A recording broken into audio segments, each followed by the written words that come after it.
125-minute race, and the drivers, each team has to make at least one mandatory 3-minute pit stop during the course of the race, and that has to be made after the first 30 minutes and before the last 15 minutes of the race.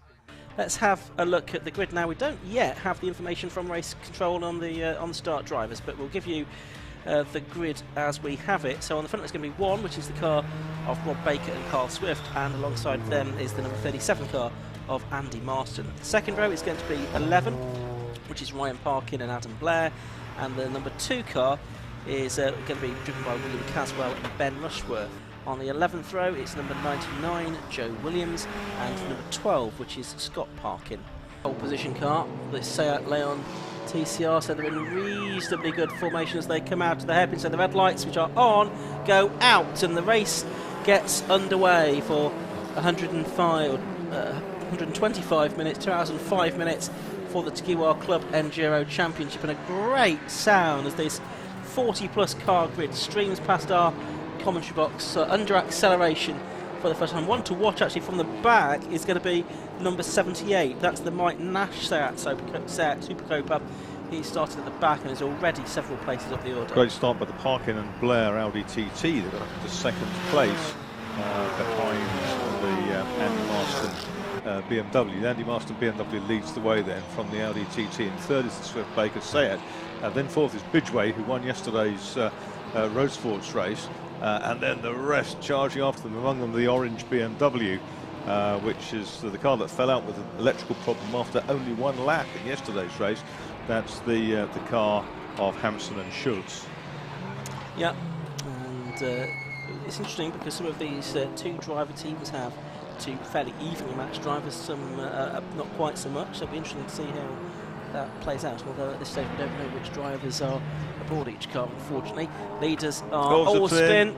Is that 12 gone round? It is. It is, so that's Scott Parkin. Scott Parkin, brother of Ryan Parkin, who's out in the Audi. Scott Parkin in the TDIs. 67 McBride off as well.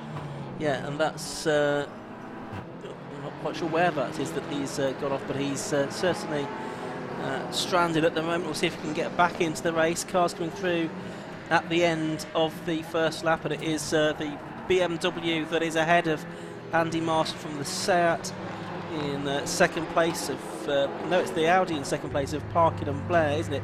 There's McBride in that BMW that's prepared by Jeff Steele Racing. But here are the leaders heading down towards Tower for the second time then. It's Marston from Parkin and Adam Blair, the ex-Formula 3 racer, in second position. We're on board with Colin Gillespie. He was 10th at the end of the first lap, and he's heading down towards Tower Corner now, taking the right-hander and heading back out of it and towards the Jim Clark S's once again. But here are the leading three, Baker and Swift third, the drivers that have done so much winning in the past couple of seasons. That's where the McBride car is, then just on the way into Sunny, so I should think the officials will want to do something about that, and indeed I can see that the safety car is waiting at the end of the pit lane, but all the more reason for Baker and Swift to try and make a move now, but they've now seen the yellow flag, so took back in behind, and there's contact between the two leaders. They're under yellow flags, and I'm afraid that is hugely unnecessary.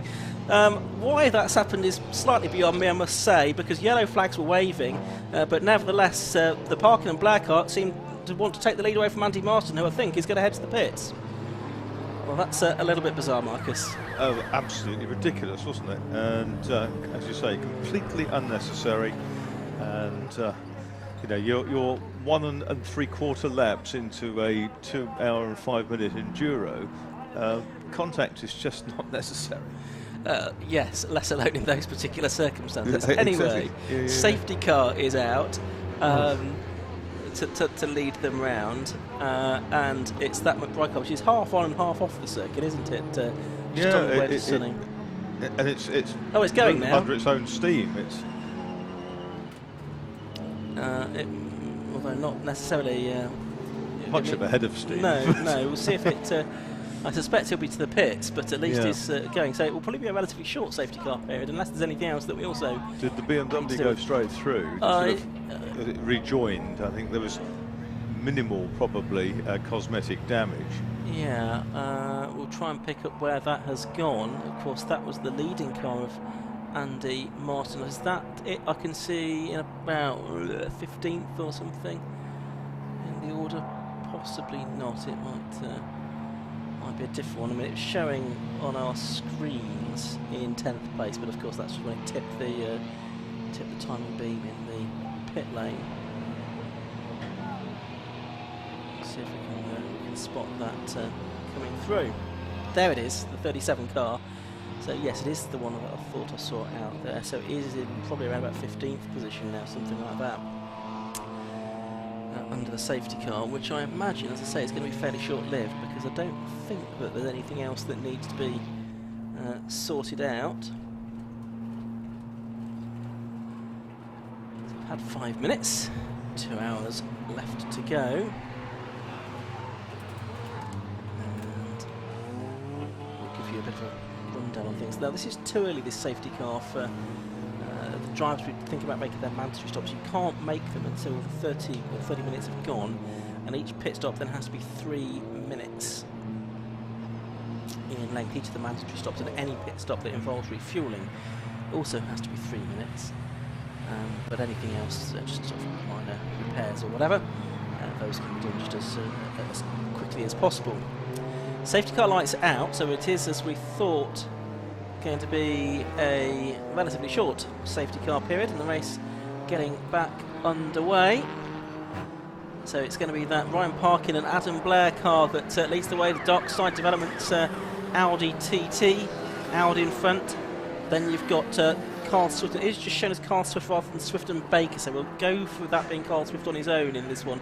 He's in second place, and then in third place it's Leon Bidgeway in the Lotus at the moment. Fourth is, I'm guessing that's going to be Andy Schultz, who's the quicker of those two drivers in that orange BMW. Yeah, the Talk Speed car. Yeah, and then fifth actually is the number 2 car now. That's William Caswell and Ben Rushworth showing that car today. Corton Miller set, isn't it? And that's got the very quick little Lotus of Stacey coming up alongside it that was stuck in 4th gear in yesterday's race. There is the Andy Marston car just going past the nib Seat. Yeah, it was 16th at the beginning of this lap, Marcus, that car. Okay. Now up to 50, having got past the nib. And look at this for the lead of the race. Carl Swift right with the Parkin and Blair Darkside Developments car. And it's an ex-Slide Sports built Audi TT. Well, it's an Audi, it was built for the VW Cup, which also allowed these cars as well. But had quite a bit of development on it since then.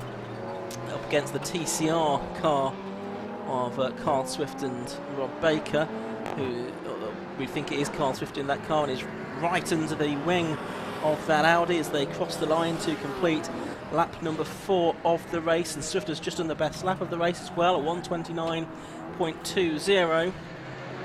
There is the 37 going through, which is stuck into the back of a group of cars. Oh, very, very close there with Kuma, and the car he was trying to overtake, he got blocked. He went the other side of the yellow BMW. The leaders. There's a change potentially going up towards Tower as the Swift has made it. That's the Swift car goes through. So number 1, Carl Swift, going past the Audi TT, which then jumps all over the grass and all bounces back on. Right in front of Andy Schultz, but Leon Bidgeway's gone past and all that. And Schultz is going to follow, isn't he? Yeah, Schultz will follow, and Stacey as well. And I wouldn't be surprised if that Audi isn't destined to dive into the pits.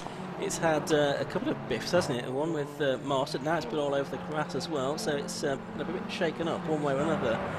Fairly erratic effort so far. It's going to improve. You would think so. So it is now Swift that's leading, Leon Bidgeway second, Andy Marston is third, William Stacey is fourth, fifth is still the the Parkin and Blair car, the Audi that's just been off onto the grass, and 6th is the Corton Miller car. What a black flag for a 3-digit car. So just narrow it down a little bit, but not hugely. So one car getting a black flag there, telling it that it needs to come into the pit lane immediately. That's Schultz up the inside of Leon Bidgeway for second place there, Marcus. Yep, and Schultz going really well in that. So they've got that. Oh, and Stacey's gone through as well. It's the 188 car that's getting the black flag, by the way, which is the Graham Kelly E46 325. That's the blue and black one. Yeah.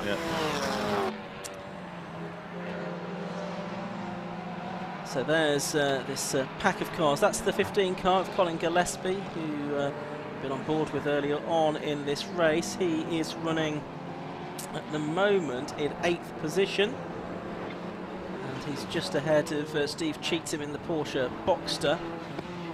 There's that 5 for 5th and 6th. You've got the Corton Miller car being driven today by William Caswell and Ben Rushworth. Ben Rushworth, of course, a champion in Metros and in Hot Hatch a few years ago as well.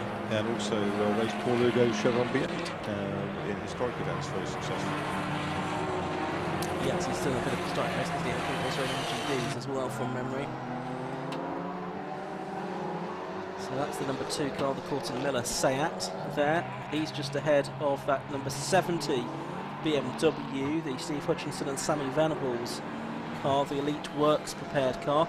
There's number 3, that's the TWP MX5 of Nick Dougal and John Munro. That started well down the order, so we'll see if that's able to make up much progress this race. That coming towards us, I'm not quite sure who was trying to pick it up. Which cars we're looking at here. Up into the top 10 has come Jonathan Packer with his area Golf GTI, and behind him is Luke Handley in a similar car. 13th now is Andy Marston in the 37. BMW was nerfed by the Audi TT on lap 2. I mean, there's a very real chance that that's going to cost Andy Marston a real chance of victory here, because he's in 13th position, but 22 seconds behind the leader at this point. So quite a lot of work for him to do. I think the car that was trying to struggle to identify a minute ago was the 67 car of Julian McBride, wasn't it? The Audi TCR car is sort of charging up the order a bit. It's now in a couple of places behind the Browse Stowmarket Glass BMW. The yellow BM also having a good old run there. Behind that's the Nicole Drought Elise, isn't it, with the Irish tricolour on the roof. Yeah, that Audi RS3 of Beach and Grice is up to 25th position at the moment. Started, of course, from the pit lane. New fastest lap of the race to Andy Schultz, 1:27.28 in second position. The gap is 2.72 seconds to the race leader Carl Swift, so that has come down by about 7/10 on the previous lap. So Schultz, a very rapid pilot. There we've got contrast in terms of the size of those cars. We've got the big William Taylor, Matty Taylor, Will Ashmore, Holden Commodore, now with the BMW 7-speed gearbox aboard it, to hopefully rectify the gearbox issues they were having with the 4-speed unit that they were running last year. So the Audi that started ended up starting in the pit lane. It did, yeah. And is making a good old charge. 22nd now, yeah. There's Stacey and Co. Schultz carving his way through traffic, just gone past the Baptiste team BMW. Actually, seeing that 49 Lotus from a loftier touring car is difficult.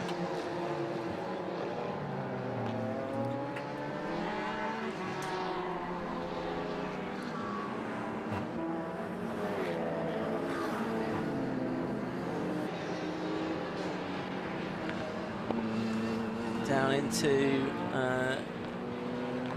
Clervaux, we've got 53 car here.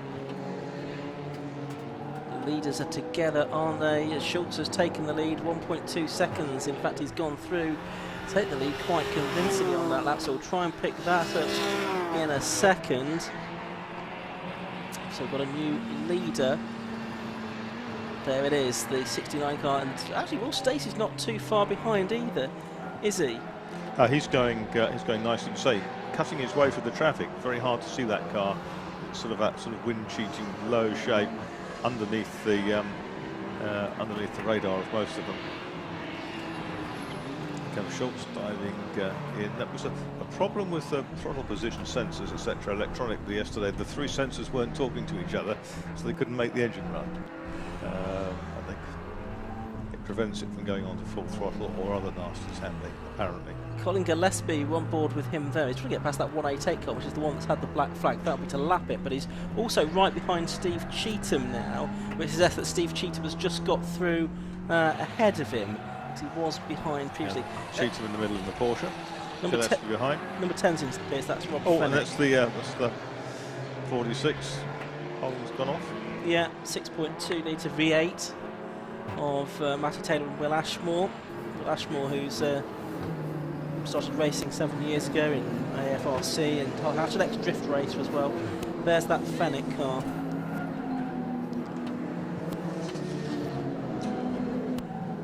So out front, on the next lap we've had Schultz 1.26 seconds clear of Carter, so the gap pretty static on that lap, but it's a very busy circuit. There you can see the battle for 7th place. That's Cheetham and just ahead of him the Hutchinson and Venables BMW, but it's a very busy circuit with traffic already. Gaining ground on the 37, Andy Marston up to 10th place in the white BMWs in the back of that group. And Bidgeway's outbraked himself as he into Tower. He has, and he's lost places lost because a lot of of places. He was 6th, so he's already lost a bit of ground, hadn't he? But he's now lost out to the Hutchinson and Venables BMW and Steve Cheetham in the Porsche Boxster as well. And off has gone Jonathan Packer, number 5, one of the Class B front runners in the Golf GTR. In fact, he was the Class B leader, so from 11th place. He's had a spin, also off the circuit, and having collected a lot of the local flora, is 73. That's the Stephen Duran and Scott Bunn Seat Leon 2 litre car. So, quite a few cars having little offs at the moment. Still, the black flag is being displayed to 188 Graham Caddy for his stop-go penalty. There's a car as well, just waiting for a gap to come through the. Is that Packer? Cut through. Is that the could be Packer? It's the right colours for Packer. Yes, it is the Packer car number 5. So he's well. Problem with that is that lap won't count because he should cut the circuit. So hopefully the timekeepers will spot that and not credit him with that lap, because although it might be fun to do that on a test day, you probably shouldn't really be doing that in a race, cutting through the short circuit like that. Bidgeway's dropped to 9th, by the way, in the Exige.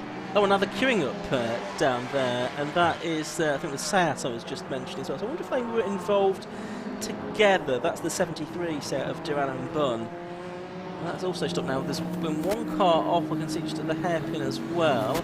That's the 99 car, Joe Williams, in his Volkswagen Golf, the Williams Racing Team prepared entry.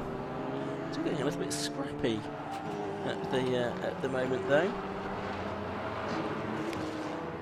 Car number 10, which is the one in the pits, the Lotus at the pits of Rob Fennick, that's there was a vibration reported. Also, we think that's down to a loose wheel, so that's why Rob Fennick has been into the pit lane.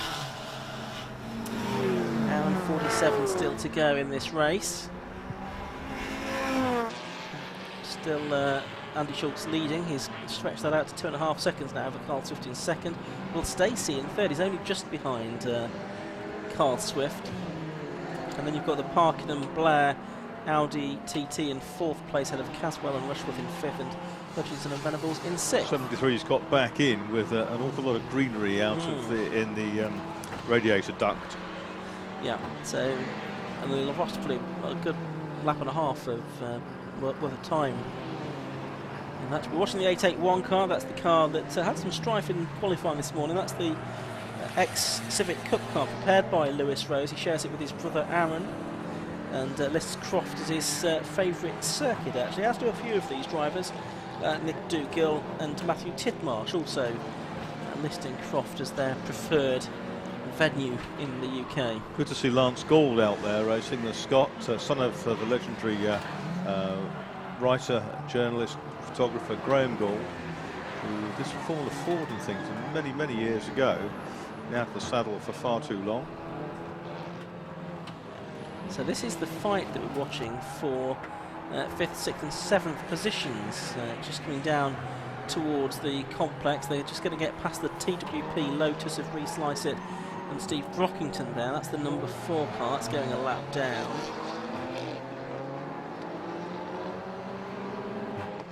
Broken rear suspension, we understand, on the Jonathan Packer Golf after that car went off, or possibly because that car went off.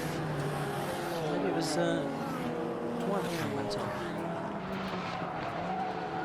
Just seeing the 2 leaders heading down, or the 2nd and 3rd place cars heading down towards Tower Corner. That is very close between Carl Swift and Will Stacey. There's less than a car length between those two as they turn through Tower Corner and head off up towards the Jim Clark S's. We're watching though the fight for, we were watching the fight for 5th, this is the fight for 2nd now.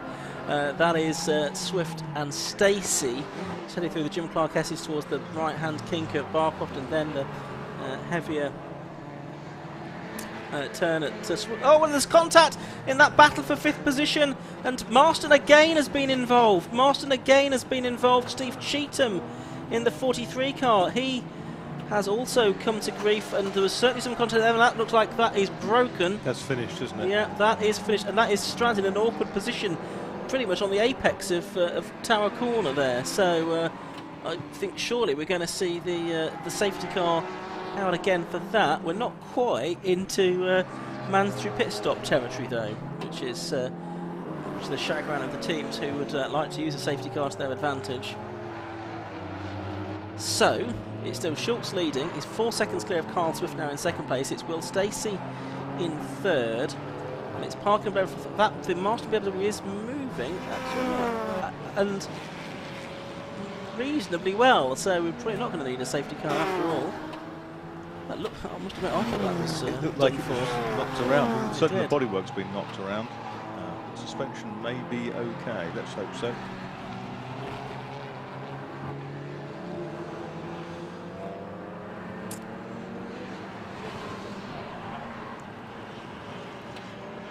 Pitchway certainly sort of picking his way back up, basically helped by that, I guess. Yeah, Cheetham's into the pit lane after he was involved in that incident with Marston, as Marston was trying to come back. There's Stacey getting past the back marker, number 78. That's the White Nash car that started towards the back and did make some reasonable progress. Steve Cheetham's jumped out of his car. Yeah, Scrutineer down there having a look at it, possibly so. Yes, I would think so. So I think frustration there for the Lodge Sports entry. So if we get news from down in the pit lane. They're pushing the car into the garage by the looks of things. Yeah. 73 car, I think. They're hoping to get that back out into the face of Stephen Durand and Scott Byrne, Seat Leon. As into the pits comes Marston now, just having a look. Actually, the silly bodywork damage, cosmetic. but it may just be cosmetic, yeah. But that's already a 2nd visit to the pits for Andy Marston before he's made his mandatory one. And there we can see 2nd and 3rd on screen. They've got, I think that's the number 99 Golf to lap. That's en route to Tower Corner, so it's Carl Swift and Will Stacey, the Leon TCR car against the number 49 Lotus Elise 1.8 litre car for the driver from Whittam. Very rapid and well driven machine. Yeah, it's not short of downforce, it's sort of huge great tray on the front. It's a massive Venturi out of the back and a big wing too. It doesn't have a lot of power, the Lotus. No, of course not. But it can run very light. It can run light, yes. Power to weight ratio of 2 cars will be similar by design.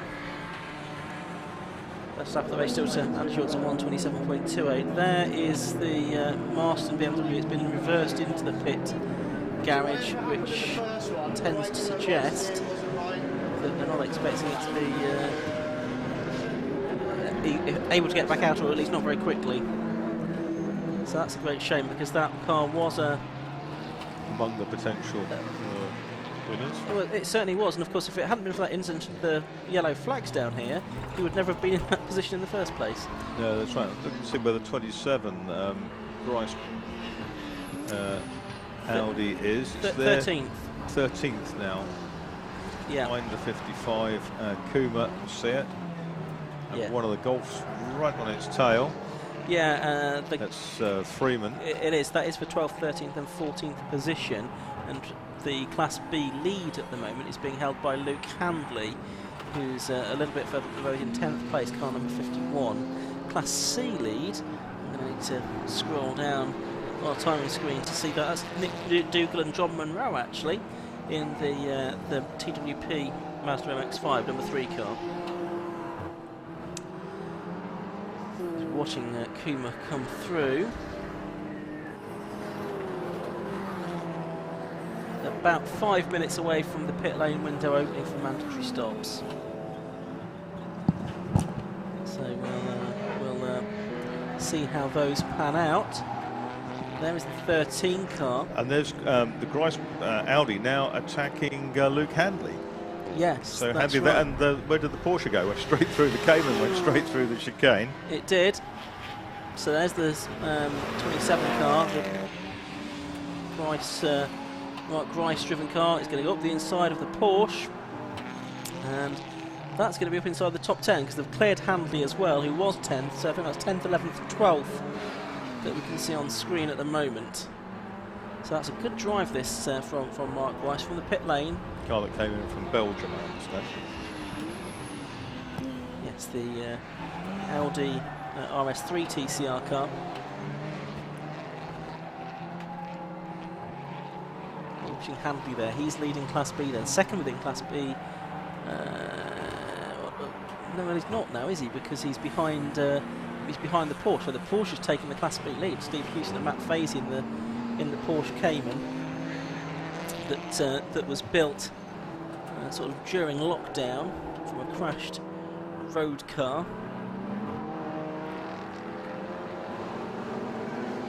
And that is the battle for the Class B lead that you can see on screen now, just heading over the line. That's to complete lap number 16 of this race. 26.5 minutes have gone by.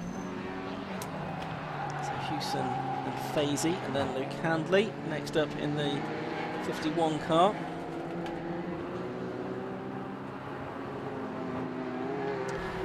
Yeah, we think the 37 car from Martin's now an official retirement. It doesn't look like there's any work being done on that car in the lane. Thanks to Tom Butterworth for getting these messages up to me in the commentary box.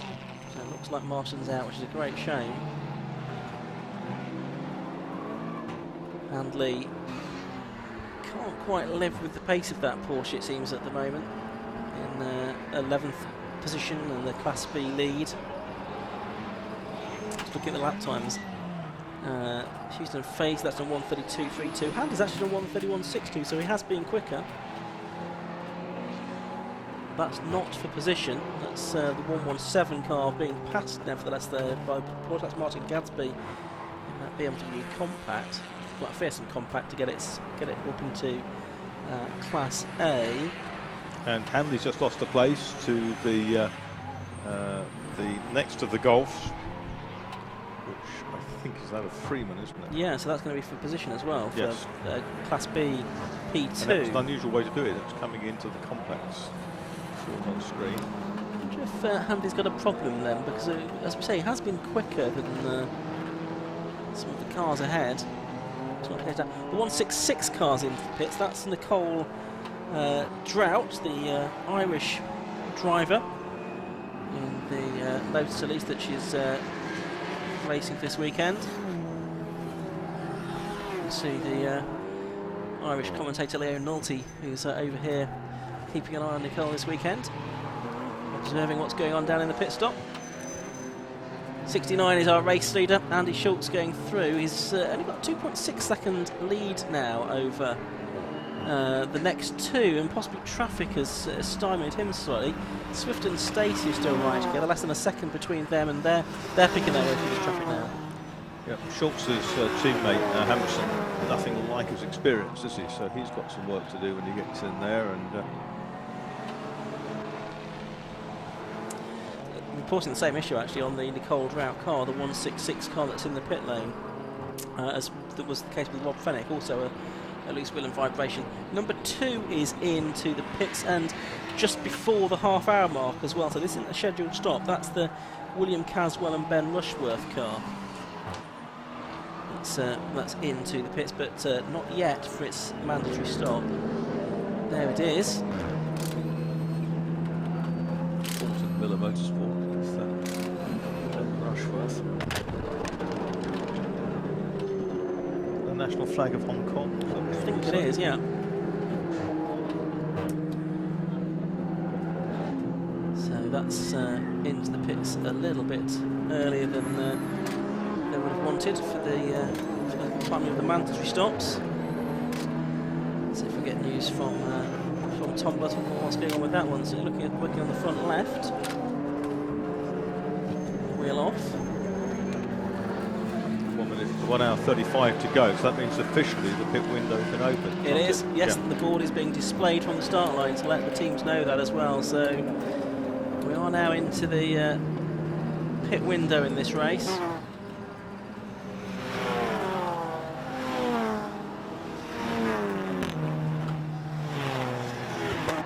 Interesting to see if many drivers do stop relatively early, or I suspect some might just wait a little bit longer to see if there's another safety car.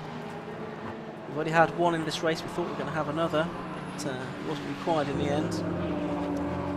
There's the Rushworth and Caswell car getting back out into the race. Very smart, it looks like it's absolutely brand new. It does. Very tidy. They're still applying the decals yesterday. In fact, indeed, this morning they were still sticking decals on it. Rushworth drafted in fairly late before the Donington meeting to drive the car and hopefully provide the benefit of his experience.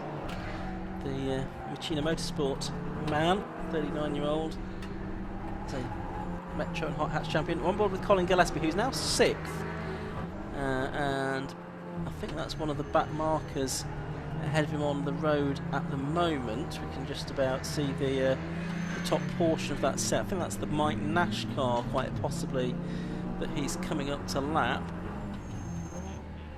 But good to have that on view. And you can see from that, blue skies now over Croft, a dramatic change to what we had about 2 hours ago. Yeah, it's fabulous, isn't it? It's a very typical kind of Croft afternoon. I've been here so often in glorious sunshine, but during the weekends it's been very changeable. There was a deflating tyre on the number 2 car that caused the pit stop, which explains why they were working on the front left there. It wasn't fully deflated. Well, they said they've done a driver change as well, which and that's the 46 car. That's the Holden that's spun at Clairvaux.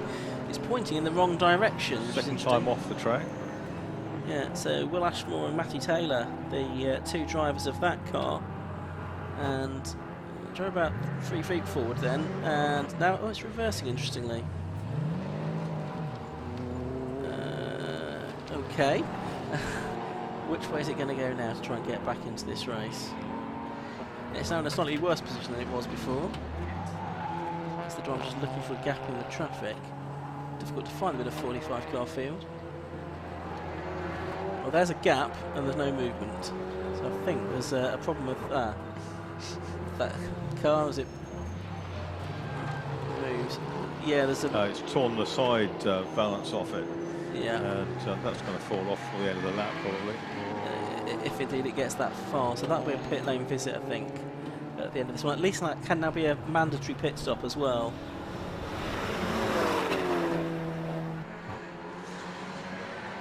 So we are just over 90 minutes left to run in this race.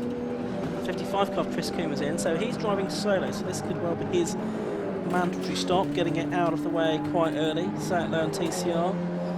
So in race Honda Civic, so you can see the refuelling there with the mechanic on hand with a fire extinguisher as well. That's part of the regulations. Driver has to be out of the car while this is happening as well, and no other work can be done on the car. That's what I think of it from the brakes there.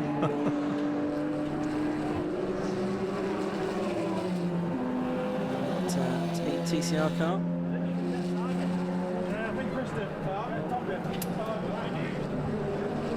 Still Andy Schultz leading, by the way, but the gap's come down to 1.79 seconds to Carl Swift in second place, and he's got a little more daylight now to Will Stacey's Lotus Elise in third position. It's the Ryan Parkin and Adam Player Audi TT in fourth, number 11. Hutchinson and Venable still fifth in the BMW M4, number 70. Sixth is number 15, Colin Gillespie. Seventh is 32, Leon Bidgeway. Eighth is 38. Swift in. Oh, he is, yes, from P2. Let's say eighth, Peter Morsdale and Stephen Kent. Ninth, 27, Beach and Grice on the back of the grid. And 10th is the Class B leader, Steve Hewson and Matt Fazy in the Porsche Cayman. The Holden's also into the pits, unsurprisingly. So the first significant mandatory stop there, though, for Carl Swift from second place, number 1. And he will no doubt go back out for his second stint in just under 3 minutes' time now. It's a mandatory 3 seconds stationary in the Tiguan Club Enduro Championship.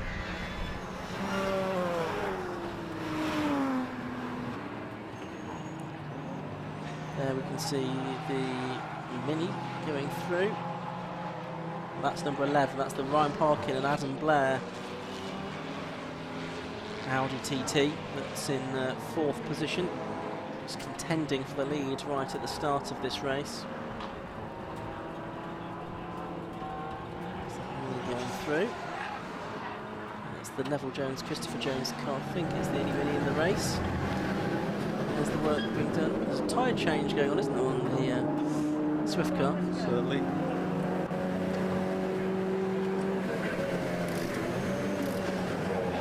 Just pulled in beside the Chris Cooper car, you can see it's in the background, 55. Some cars in that area garage, all absolutely immaculate. Yeah. And there's the Holden as well. Some refueling being done there as well. I guess they just ripped that side fence thing off. Yes. Yes, and then anything more sophisticated. Back to the pits at all. Yeah. Bright green BMW. It's the Stowmarket glass car with father and son. Browse, Peter and Luke Browse from Suffolk. 102. That's the Martin, the extra car, isn't it? The addition to the programme. Matthew Higgins, and he had his hand out of the window there, so I think he's got a problem. Truck's going to make it back to the pits here. Hopefully he will. See, yes, the team are waiting for him actually down here. Their pit board to tell him exactly where he needs to stop.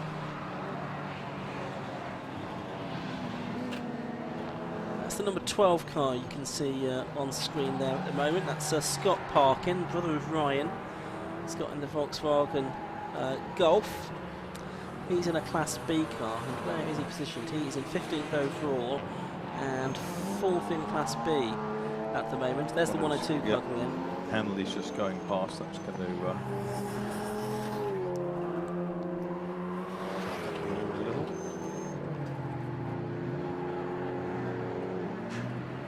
The view here from the pit wall as the cars stream past. About 24 laps into this race for the leaders. Some cars already 2 or 3 laps down. That's the 12 car then, just behind the Phil Nibb and Andrew Rath Seat Leon. So that is for position. In fact, it is for 13th position. That little battle. lost only 4 cars, I think. Duran and Bunn maybe, Cheatham, Marston and Packer. Yes. Handley up into 11th place again. Green flashed Golf GTI. But he's 11 seconds, I think, behind Chris Freeman now, so he's lost quite a lot of time in the battle for Class B honours, whereas for the Class B lead, there's less than a second between the Hughes and Fazy Cayman and the Chris Freeman VW Golf. So we can pick that up at some point. That's the 10th and 11th overall. There's the McGann going through shot. That's the treble 8 car, owned by Graham Price, sharing it with Jason Hennifer today. Pure track prepared car, which has been newly prepared for this season. The 79 car, you can see on screen there, that's the Lance Gould and John Brown car. Talking about Lance Gould a little while ago, that's running in 12th place, so just ahead of that Nebenrath Cupra and Scott Parkin Turbo Diesel Golf. Darkside Developments, of which Scott is the co-owner with Brother Ryan and director. They do specialise in this diesel machinery. Pretty good fuel consumption for a diesel car, don't you? Yeah. The racing version. Treble 8 car is about to be lapped by them though, that began. I'd say it's Graham Price and Jason Henner for the drivers racing in the STXR Championship for 15 years, twice the XR3i champion within that class. Swallowed up by the... You can see that the torque of that diesel Golf at the back of the group, the 12, is absolutely astonishing. Yes, it really gains, doesn't it, by having that different power delivery. Also has that idiosyncratic black smoke. Bit of black smoke, which is part and parcel. Yeah. Right, are they going to get past the McGann anytime soon? Yes, the McGann, I think, gives way to all three of those cars in one fell swoop, which is probably a wise thing to do. It keeps them all sticking together in their fight for 12th, 13th and 14th positions. Front right issue on 102 car, the Matthew Higgins car. That's why that came into some damage there for them to assess and to work on, if possible, before they get it back out into the race. Just looking to see where Carl Swift fed back in after his stop, 27th. Because it is a 3-minute stop. Nib, who was under pressure from Scott Parkin, has now managed to get past the yellow BMW, the gold and brown car. Yeah. Bit between them. And I can see the third place Audi coming up. Another Parkin Darkside Developments car. Yes, that moved into third place, didn't it? So, not sure whether it's Blair or Parkin in that at the moment. It could be one twin lapping the other. Yeah, it would be nice to know. Yeah, Adam Blair, who raced in Formula First in the, I guess, late 90s, and did a little bit in Formula 3 and other single-seater stuff, but not raced at a high level for a little while. Ooh, one of them kicking up some dust there on the. I think it was the Gordon Brown car, which therefore loses a position, I think. Has Bidgeway come into the pit somewhere? I haven't seen. I've not noticed. Disappeared from the top 10. He hasn't. Shown as 22nd on our screen. Possibly, if it has come in, Tom Butterworth can confirm. And which car is that? Is that the Kuma car? I think it's Kuma coloured. Yeah. Air Jackson action in a second. Yeah, 55. Yeah. The yellow BMW's come in now to make it stop. That's the 79 car, isn't it, of Gordon Brown? Note that down. But I've not seen Bidgeway come in. We can see cars as they come underneath us, but then if they're sort of further down the pit lane, we don't get to see them because they're hidden by the roof. Yes, that's just the other side of res control, from what I remember.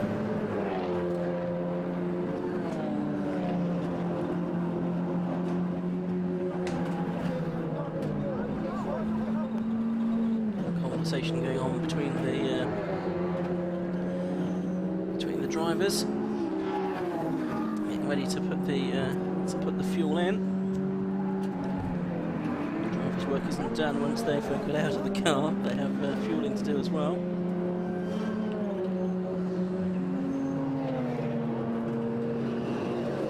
80 minutes or so to go in this race. We've had just under 45 minutes of it so far. You can see out of our commentary box window the Hutchinson and Venables M4 coming through ahead now of the Parkin and Blair car. So that's been a change for third position, but I think it's going to change back around again as they head down the straight. But yeah, certainly the Hutchinson and Venables BMW briefly ahead. This is the battle for the lead, isn't it? With Schultz in the BMW, the Torque Speed car. It is, yes. Number 69 is being caught now by Will Stacey in the 49 Lotus. That gearbox problem is they stuck in fourth in the towards the end of the Road Sports race, and they're absolutely nose to tail in a group of cars as they come to finish lap 29. Yeah, and does this give an advantage to one or the other? Possibly, if anything, to Schultz here. Although the Lotus can't live with the Gordon Miller Seat, can it, in a straight line? She's a lap or two down now after his pit stop, but sort of dives out from underneath it as they go through Clervaux. It's then got the Holden Commodore ahead as well, but that's what was really close and now it's become separated a little bit, hasn't it? The lead battle again. Yes, that's right. The Ginetta, Flying Tangerine Racing car of Chris Webster, sharing it with Matthew Tidmarsh, the 48-year-old 2018 Max 5 champion. Stacey dived back past the Holden on the apex of Tower Corner, is now coming back. They've got this little Ginetta dressed as a 1970 Porsche 9083 on the Targa Florio with that single stripe over the top of it. Comes scything past the Ginetta into Barcroft, then into Sunny Corner they go.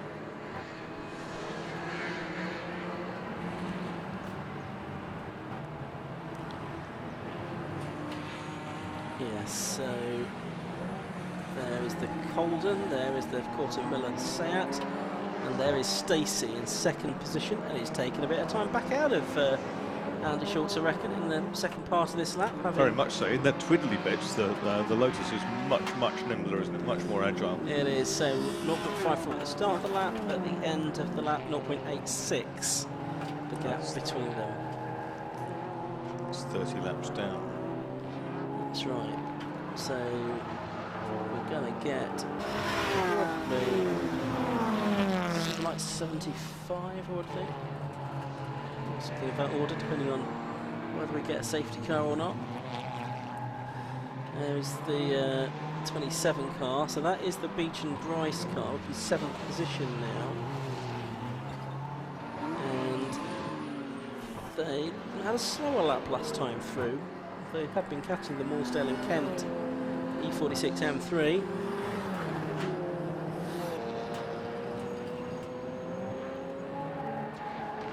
That's the 4th place car coming through. Number 11, the Parkin and Black, off 3rd place in fact now, so it's got back ahead of the BMW of Venables and Hutchinson. Is the BMW still there? It is, but quite a long way further back now.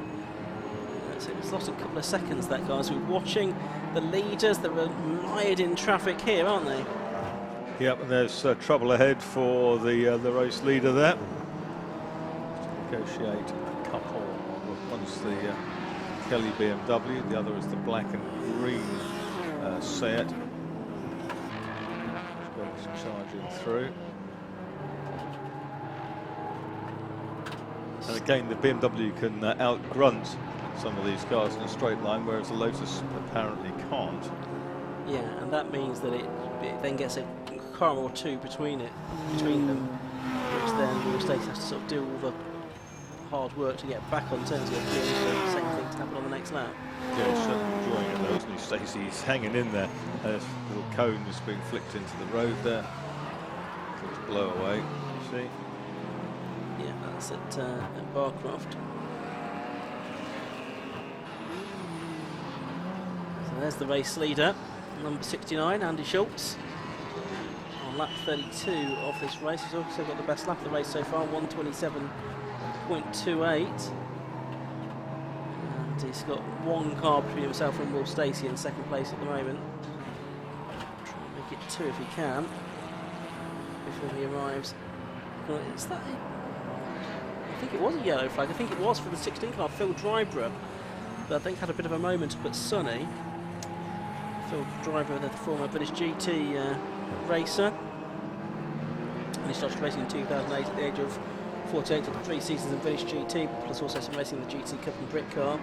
But enjoying what he's doing at the moment in this self-built Porsche Boxster. Man from based in Edinburgh. Gets support from CW Motorsport and Lodge Sports as well. Right, here's Will Stacey. He's tucked in. Oh, and the leader's off! The leader's lost a wheel. The wheel has come off there. Unfortunately, it stayed on the inside of the circuit, but the leader, Andy Schultz, out of the race. There must have been a breakage on the car there because I don't think he was around anybody else. So that means that Will Stacey goes through into the lead with drama there for Andy Schultz, leading on lap 33 of the race. The front left wheel goes flying off, and there's nothing that can be done about that. I think this may necessitate a safety car, which I suspect will herald a flurry of pit lane visits. But Will Stacey there, number 49 in the Lotus Elise, takes the lead of the race. The driver out of the car, I'm pleased to say, just having a look. Yeah, there is no wheel there, my friend. It's about 50 yards further down the road. So he'll hop over the grass, and there's another one stopped. I think that's Mike Nash. Is that one right there? Is that the 78 car? Yes. Yeah. Thought so. Yes, Mike Nash in the Kinetic Racing 2-litre turbo Supercopa, built by the Set Sport for 2009 season. So, a bit of drama. The leader going out with just about an hour and a quarter of the race left to go. Number 14, that's Chris Freeman's off the road, and he was second in Class B. He may well still be second in Class B. Yes, he's having a good battle with the Houston Fazy car. Yes, he was half a second behind Houston and Fazy, but 20 seconds clear of Parkin. I think he was just past them at that point, so maybe he just got past and then had a problem. There we go, refueling the Lotus far end of the pit lane. Quite a few cars coming into pit lane, and yes, the safety car boards are out, so I think they're all going to come in now. And while they were refueling, his teammate's having a problem in the number 3, the Mazda, off the track there on the grass. John Monroe and Nick Dougal in the other car, but yes, the safety car flags are out. Safety car has picked up Will Stacey, and yeah, many cars now, not all of them, but many cars heading down the pit lane to make their stops. First safety car that we've had since the pit lane window opened. We had one in the very early stages of the race, but this will mean that it's an opportunity for most of the drivers to take their stop. The reason for the safety car is, I'm sure, because of the Andy Schultz, the orange BMW that lost its wheel at Hawthorne. Cars stopped just against the barriers there. There's the new Candy car into the pit lane. Get this situation of nearly everyone coming into the pit. It's very hard to keep exact track of who's been in and who's not. I assume probably that either this lap or next one, nearly everyone will come in.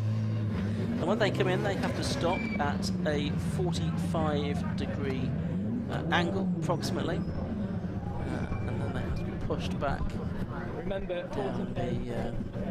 back into the pit lane to rejoin the race. This pace car lap with the leader, and it'll be a little while before they get the BMW hooked up. JCB handled out of the way.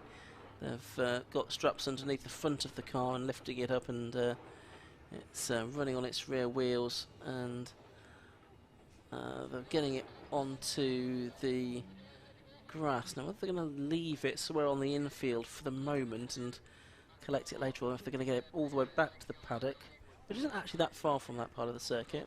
The midway point of this race now. It looked like it had planed the undertrail from underneath the engine, hadn't it, where it dropped on the BMW, something hanging underneath it, flat. So, I guess there's not much point telling you the running order at the moment because we'll have to wait for these pit stops to play out. There's a sort of queue of cars heading out of the pit lane now.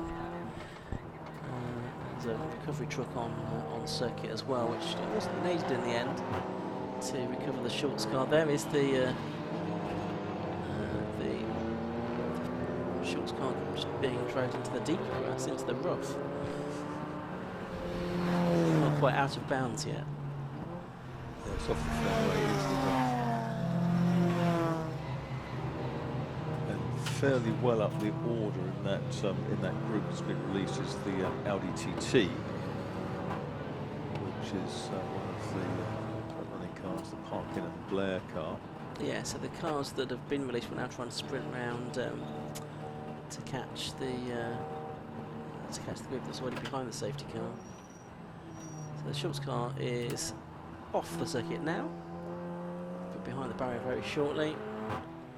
And I wonder if we'll probably have one more lap, I guess, because the safety car lights are still on and it's almost at the complex. I think we'll have one more lap behind the safety car.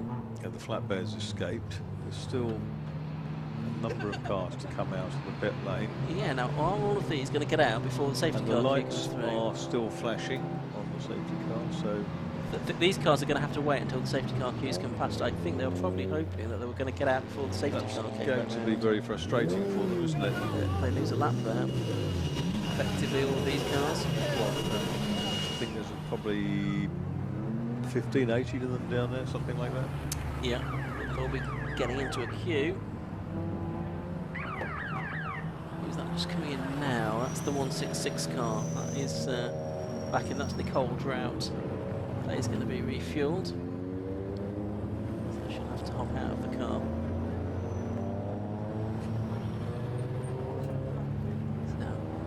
So, 6 left to go in this race. Give it another lap or so, and the race order will start to make some sense. So I'll run you through that in a moment or two.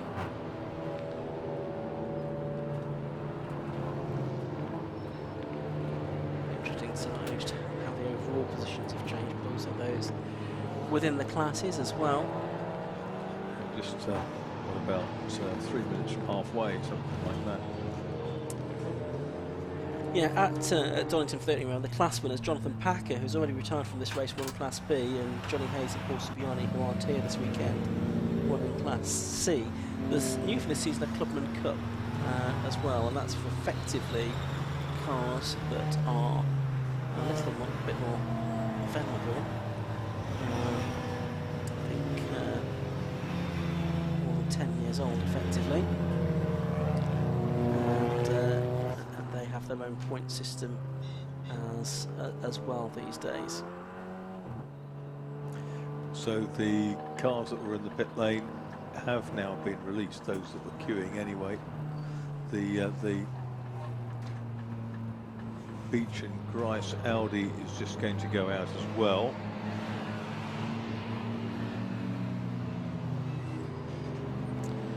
Yeah, I would think we'll see the safety car lights go off this time as well. So we'll be back into racing action.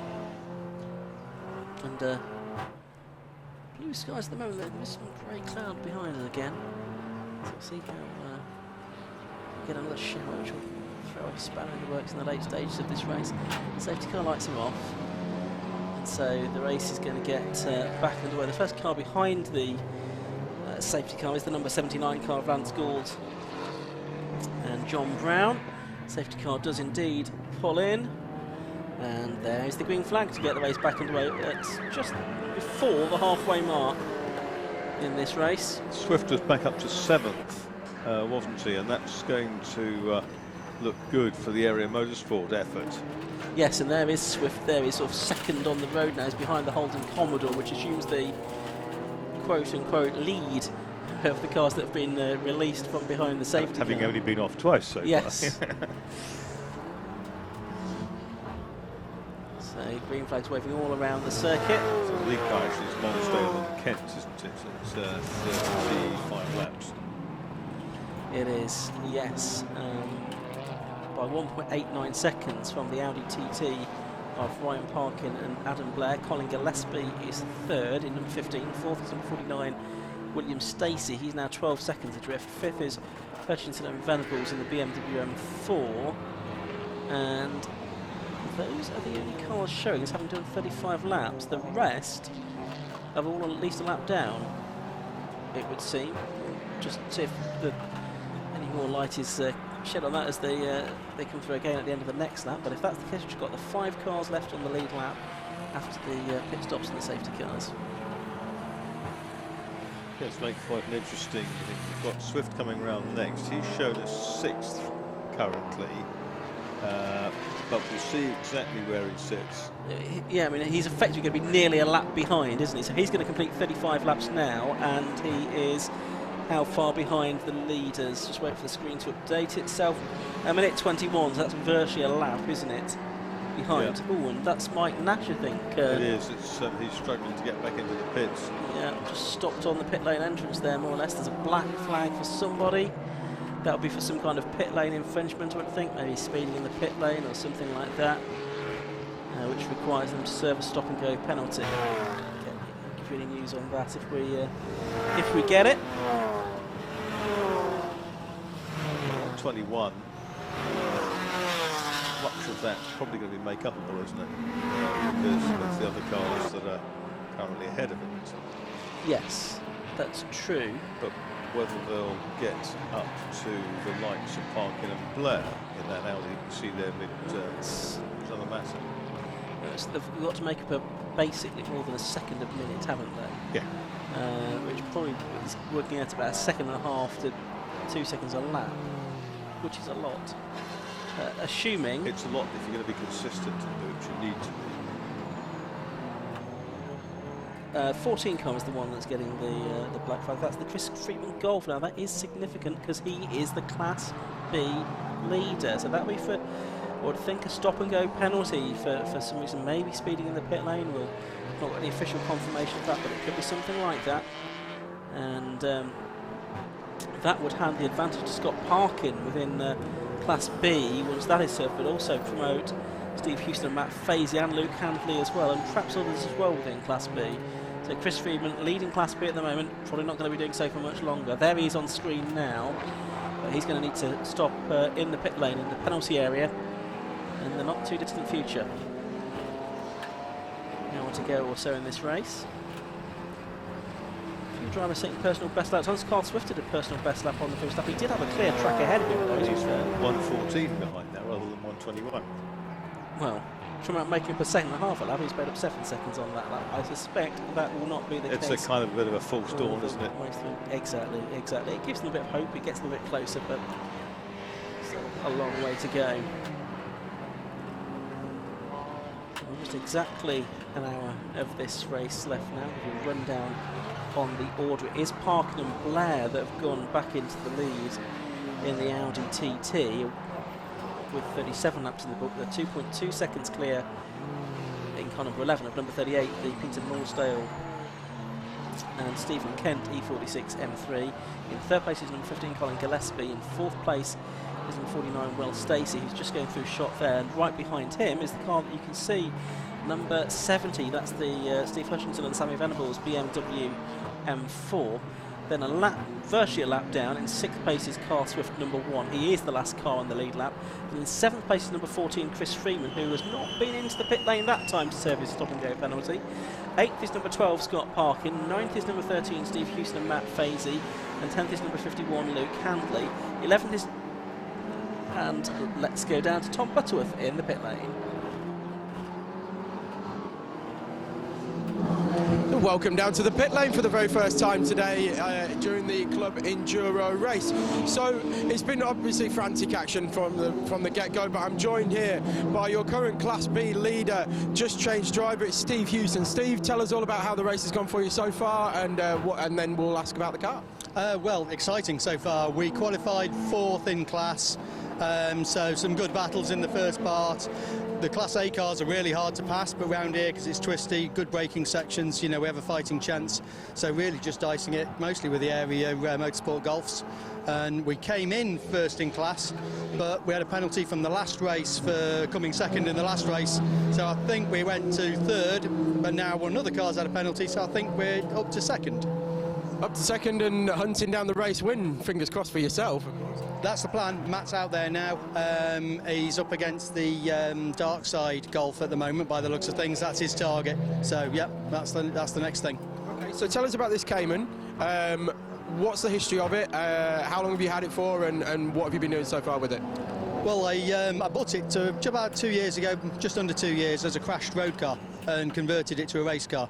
So basically all the stuff we've done, we've bolted together ourselves. I got some sponsorship from Intelligent Money, who also sponsor British GT.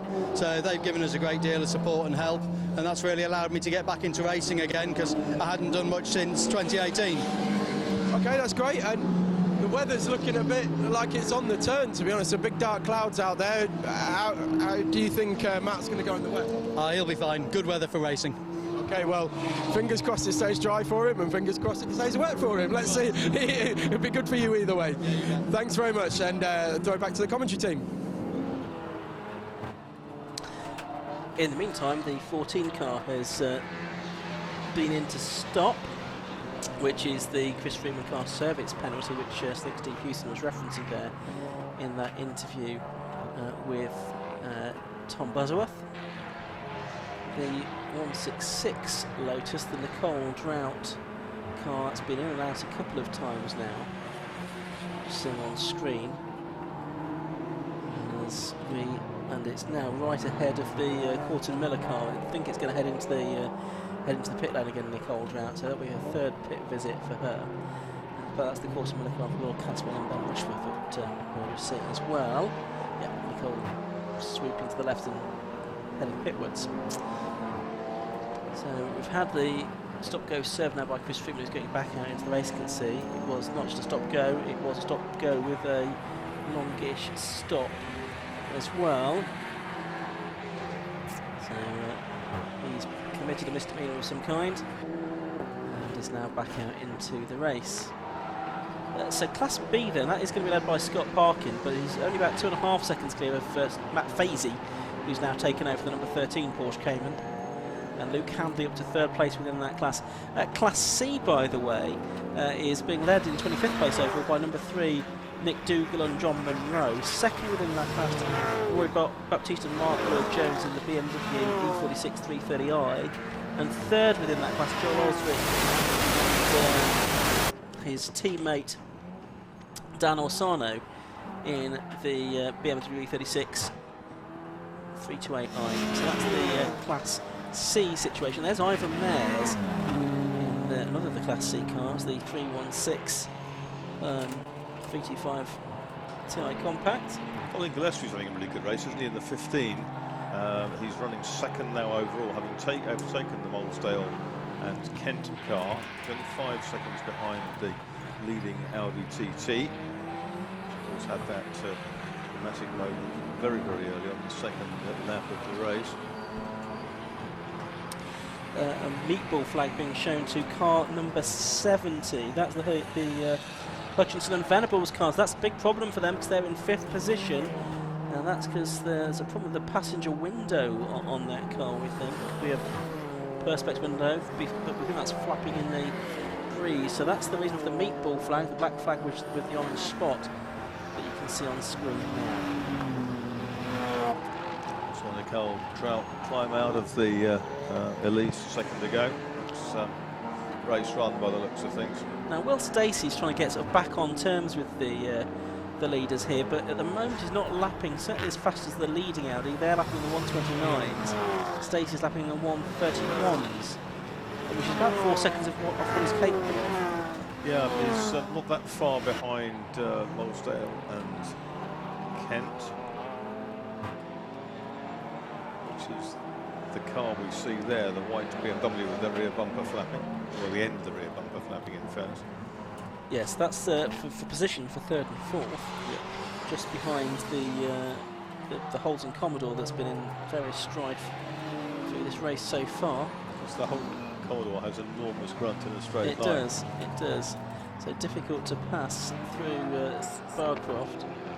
That's a real Q car, isn't it? The 70 Yeah. BMW Hutchinson and Venables, because it looked. Oh, a problem for the Cayman. Yeah, that's the Cayman's gone bang. Matt Fazy car is out of the race. Surely, yes, he's going to pull off to the side of the road. So bad news for Steve Hewson, who we heard from in the pit lane. His car, I'm afraid, out of the race now. Matt Fazy, having come to a stop just on the approach to the complex there, saw some smoke coming from over towards Sunny, and that was the reason for that. So that's the car that was in second place within Class B.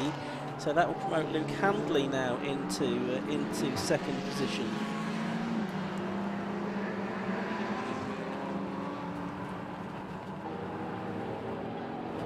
So 53 minutes now left to go. The stop-go for number 14 was for overtaking under the safety car, we understand. So that's the reason for the penalty for Chris Freeman. There was a 1 minute stop-go. 53 minutes left then, as we say. It's an 8-second lead for Ryan Parkin and Adam Blair over Colin Gillespie in second. That smoke is still pouring out of the 13 car. The problem is where he's stopped is the opposite side of the circuit to the marshal's post. So there's no marshals there to try and assist with that. So I'm wondering if this might result in another safety car. The number 73 car, meanwhile, has come into the pits.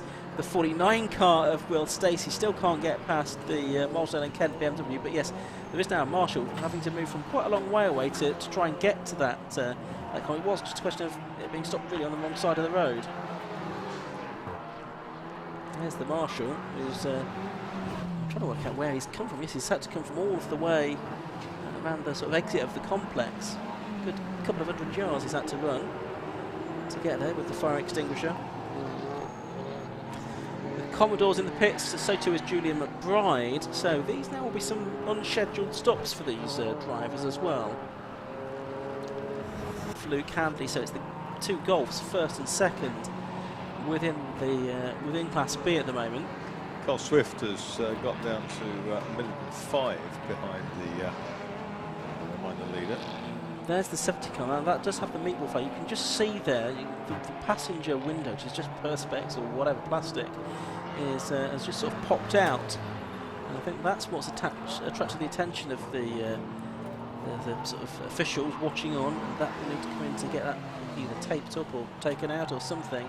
There's Bridgeway, who was doing so well earlier in the race. He's attacking Luke Handley. That's locked for position. Bridgeway's quite some way down. Yes, how far down exactly?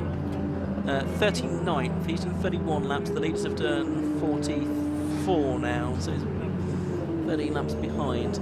That's the Junior McBride car, the Jeff Stewart Racing Parade car. That looks like it's had some damage, and is the bodywork rubbing on the tyre? That's the issue down there. 58 minutes left. There's the leading car, the Parkin and Blair car. Stacey up to third then. Yes, he did get past the Marlsdale and Kent BMW. 49 then, up into third place. And that's on lap 44. Oh, is that the lead? The Audi looks like it's smoking. The leader's smoking. That's the race leading car. And it is still there's no smoke coming from it at the moment. There's certainly evidence of it though when we first saw it, unless it came through just a huge cloud of smoke at the tower. Oh, and now it's off the road at the exit of Sunny. It's a TFSI. No, it is smoking. It is smoking properly. Yeah. So that won't get any better, will it? It's not going to, I don't think. I suspect that might be heading towards the pit lane as well, just coming through the complex now. Let's see if he dives into the pit lane from the lead of the race. It's not been a race that anyone's wanted to lead for very long, it seems, this one. It's continuing. He is. Now it's a black flag being shown to the number 70 car, I presume that is, because they've not taken any heed of the black and orange flag so far. That's the Hutchinson and Venables car, which is about to go past the black flag this time. So there we go, black flag, no excuse for not seeing that, so it should come in this time, we will see. So, and on that lap, Parkin Blair, despite the smoke, still at 1:31.04, which was quicker than Gillespie in second, a similar lap time to Will Stacey in third, so whatever the issue is, it's not slowing that car. The 73 car, which that is now showing some signs of damage. It's the race leading car, Ryan Parkin, Blair. Ryan, who's 32 years of age, been racing only since 2018. Adam Blair with a bit more experience. There's the Nash Seat that's stopped in the same place again. Yeah, it seems to cut out coming out of the hairpin. Yeah. Just, It eventually does get it fired up again, but it's far from ideal that it's stationary exactly where it is. Running in 20th place, that car was. Yes, still showing in 20th on the screens. Gradually it's going to tumble down, obviously. So, There's Gillespie, full tyre on the side window. and then Stacey's about 10 seconds behind him. He just went through his shot there. There's the Holden and also the 42 Lotus. That's the car shared by Paul Clark and the Here comes the black flag car coming in quite quickly. Well, as I said, he saw the black flag last time round. Yeah, the car we saw on the screen there was the Tom Gladys car. Tom Gladys ex FIA Formula 2 racer. That sort of Jonathan Palmer era of the Formula 2 Championship. So the 70 car is in. They'll presumably, I think they've probably already taped up the window or taken it out or something and got it back out into the race. So that's going to cost them, I don't know, 30 or 40 seconds probably by the time they've been into and out of the pit lane as well. And there's Bridgeway going very slowly. Yeah, that's on the back straight. Yeah, by the old pit lane, isn't it, over there? So that's it, race run. Yeah, he's going to turn in behind the marshal's post. At least he's going to be in a position of safety off the circuit. Carl Swift within a minute and a few bits of change now. 0.26 of a second of the race leader. So he's making ground up with 46 minutes still to run in this race. Yeah, he's been more or less making what he's needed to make up, hasn't he? 42 Lotus Elise is a very pretty car, isn't it? That's just gone through. Yeah, that's the Paul Clark and Tom Gladys car. Yeah. So, still the leading Audis out there as well, despite the smoke. And still circulating very quickly at a 1:30 that time. Leading the B-class is Scott Parkin, teammate. Also blowing out, I suppose, that's routine in that case. Yeah, and he is clear of Luke Handley in second place within that class. Class C still being led by Dougal and Monroe, having a good run in the MX-5 this time, 23rd overall.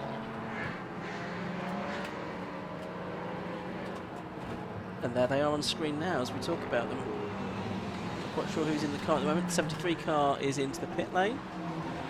That's the Seat that's had some damage as well. Stephen Duran and Scott Bunn car. It's not the first time that's been in the pits today by any stretch.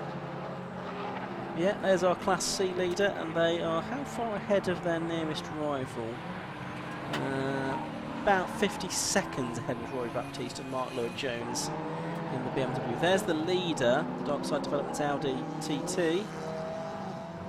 And yeah, still staying out there, not heading into the pit lane just yet. 48 laps down.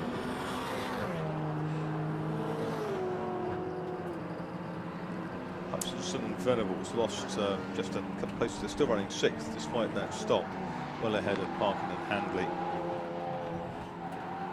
Right, the 70 car went out of the pit lane very quickly, possibly too quickly, possibly hadn't had the authority to get back out. 5-second penalty as well for Michael Downey, car 76 in the Porsche boxed S, down 19th and 6th or 7th or 8th in Class B, I think. I don't think it's going to make too much difference. 5-second penalty in a 2-hour race doesn't have the same impact as it does in a 15-minute race.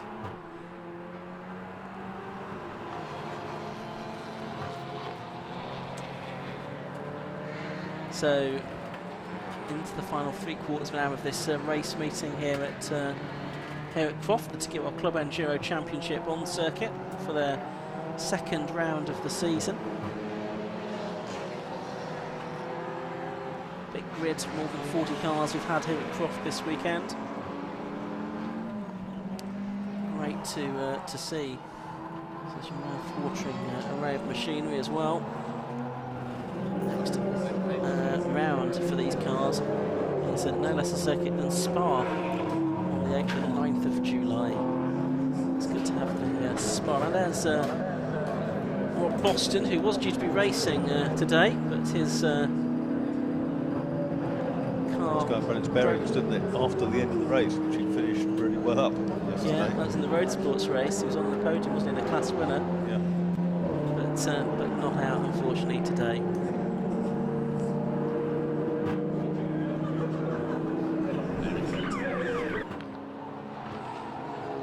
So 42 minutes of the race left to go. There's the 14 car. Now that's the car of Chris Freeman that was in the pit lane for the stop-go penalty. He's now 13th overall and he's actually third within Class B, behind Scott Parker and Luke Handley, but he is around about a lap adrift on the lead. There's that Pretty Lotus you were talking about. Yes. Unscheduled stop though. This should, well, they're refueling it. So maybe this, well, I think they must have stopped, but maybe they've just realised that, well, maybe they just can't, they've not got a big enough tank to go all the way with just one stop, which does significantly handicap you in these races.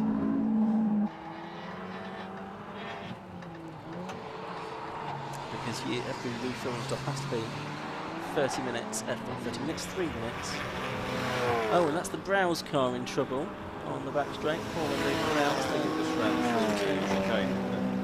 Yeah, looks like it's back up to speed now, doesn't it? Yep.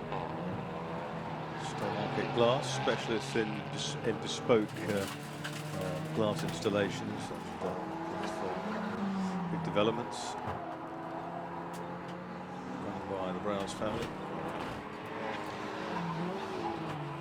Of stop-go penalties, we think, in the offing as well, which will be advised to drives, but I don't think anyone particularly important to the overall result, or indeed the class results of this race. 50 laps down for our first couple of cars, first three now, as Will Stacey's through.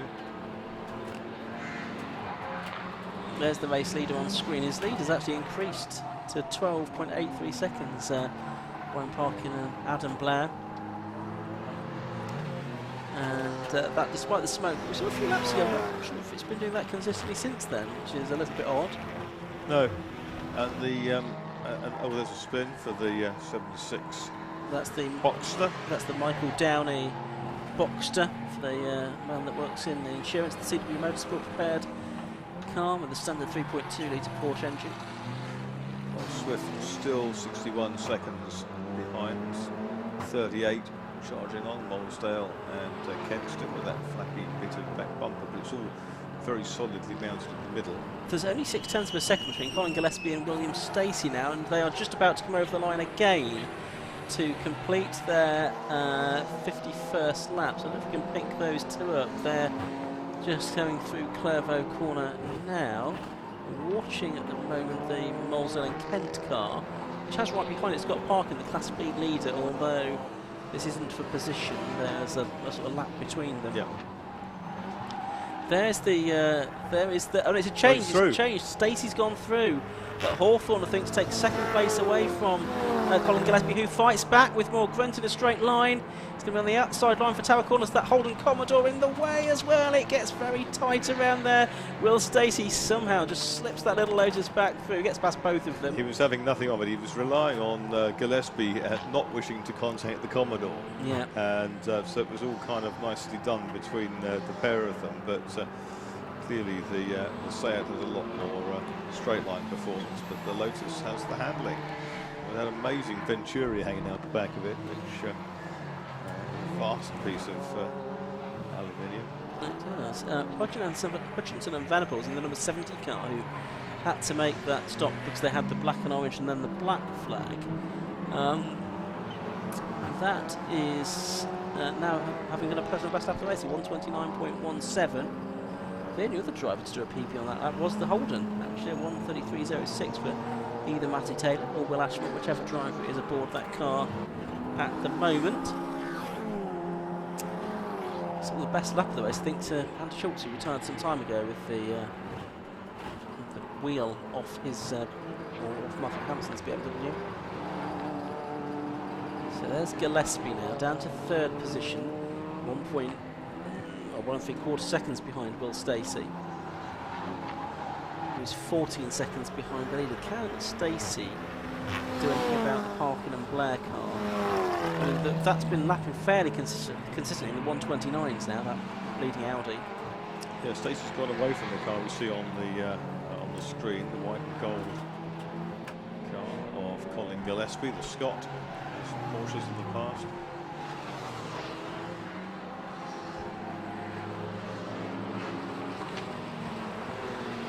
So Stacey in number 49.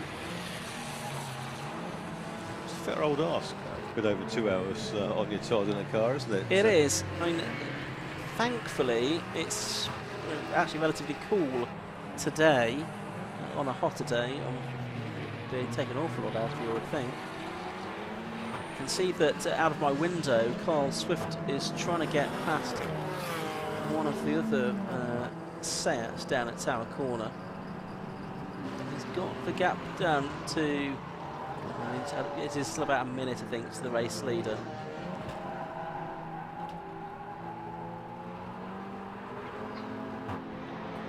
Beach and Grice are back up into the top 10. Yeah, they are, and only just behind Luke Campbell, but he's in Class B car, they're in Class A. The problem is they're sort of a lap and a bit adrift, aren't they, of the race leader. Just watching the 70 car with Venables and Hutchinson to make that pit stop. There's the car which we're talking about, the Beach and Grice car, number 27. 10th position. And is now ahead of Luke Handley by a margin. Yeah, as you'd expect, so into 9th then, in fact. Luke Handley still second within Class B, though. Well behind Scott Parkins, number 12 for Diesel Golf. Turbo Diesel Golf, I should say.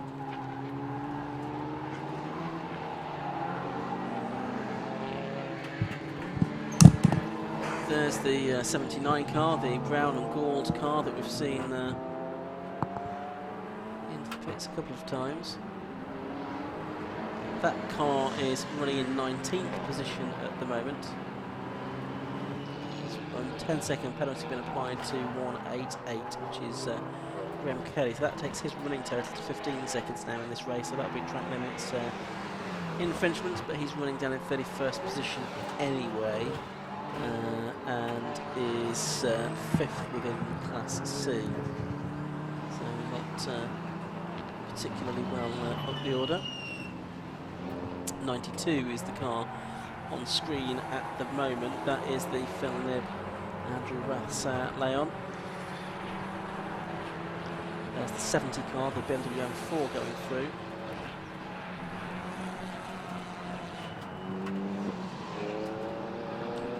Beach and Grice once again in number 27 in 9th position. Now they've got about 7 seconds to make up on that Nib and Rath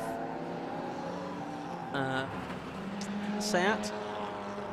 That's the Luke Handley car we're seeing there, and he is in 10th place and second in Class B. He's got quite a gap over Chris Freeman, who is third within that class at the moment.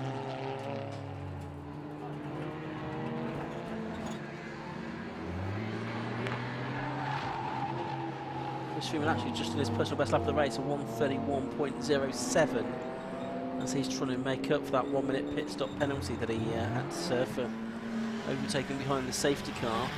Well, Stacey's just gone past the commentary box, I can tell you, and the gap now between himself and the race. It's down to 5.62 seconds. It was a slow lap that time for Parkin and Blair, but then they've done a slightly better lap.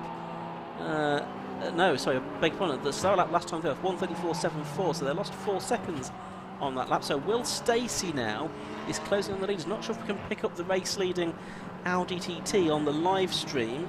There it is. But he's got Will Stacey right with him now, so I think there's a problem for the race-leading car here. We saw it smoking probably about 10 laps ago, didn't we, Marcus? Absolutely, and now it's been caught and shows no sign of being able to tear away. It's not going slowly, but it's just relative to its previous pace. Well, it's lost nearly 5 seconds on this lap alone because Stacey was 5.6 But he's not limping, that's no, the it's point. not. So he's hanging in there, but Stacey has a whiff of victory. Stacey's a lot quicker off the corner there than the Audi. Coming down towards the complex on lap 56 of the race. Two of them pretty much nose to tail now.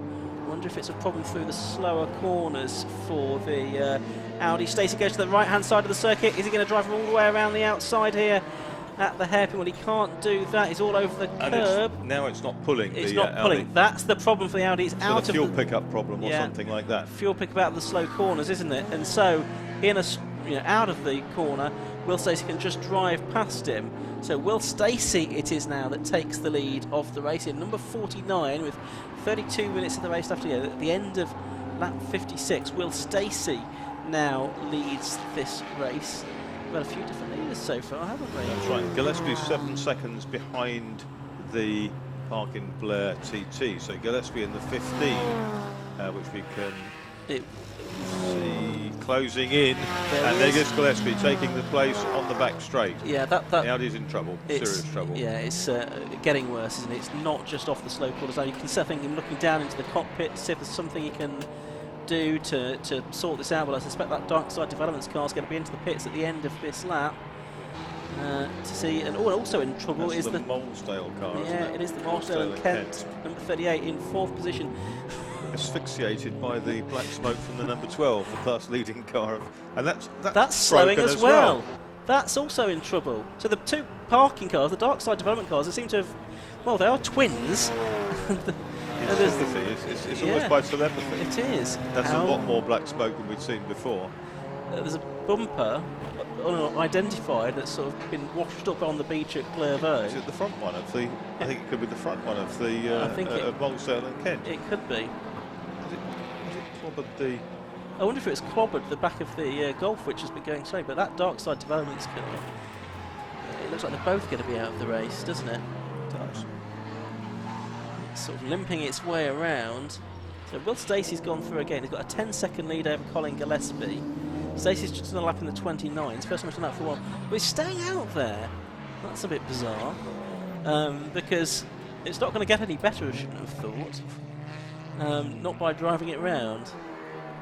Oh, it's surely can't drive around at that speed for points for the next half an hour. I suppose he could do. Maybe that's what he's thinking about. But he's that lap time for Parkin Blair was a 1:56, so 26 seconds or so slower than what he has been doing. There's the 12 car. Now, is this going to come into the pits? The second of the Darkside Development cars. Got quite a big lead over Luke Handley in that class. It is coming in. It is indeed coming in. So that will hand the lead to 51 Green Golf of Luke Handley. It will mean that Christopher Plaskett goes up to 2nd place in Class B and Chris Freeman to 3rd. It's a change around there. Let's go down to the pit lane once again. Tom Butterworth.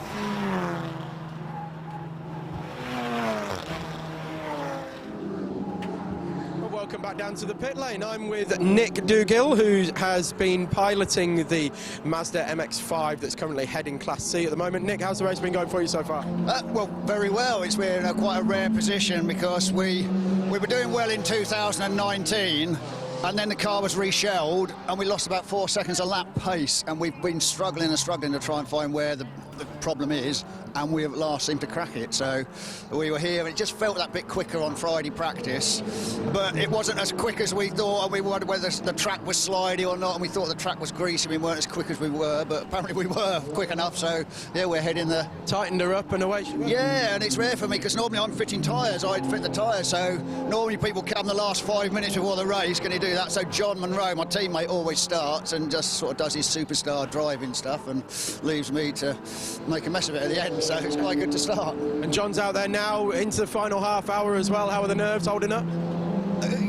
I'm talking to you, I'm not thinking about it. I'll start thinking about it in a bit. But yeah, he's got a good lead. He's a good... We've got a good lead, I think. I think we've got a good lead, unless it's all gone wrong in the last 5 minutes. So. Well, we'll find out, won't we? But good luck for the final half hour, and I hope it all comes home for you. Thank you. Thank you. That's Nick Dougal there, and I'll hand back to the commentary team. Thank you very much indeed. Phil Driver is training his bumper behind him. You can see on screen there. You know, I said that the Audi TT it wasn't going to get any better. Well, it did stay out there, and it did get better. Last lap was a 1:33 compared to a 1:56 on the previous lap, so maybe the Parkin and Blair Darkside Developments car will be able to stay out in the race and gather some reasonable points, but is now only 13 seconds ahead of Carl Swift. So Carl Swift looking good for a podium position, and this time past our commentary box, the Darkside Audi is slow again. So that could all change around once more. That's the Molesdale and Kent BMW. That explains the front bumper, which is lying in the gravel at Clervaux. It's not going to handle so well. Doesn't have much turn anymore, does it? It doesn't, strange that. So we'll watch out for that.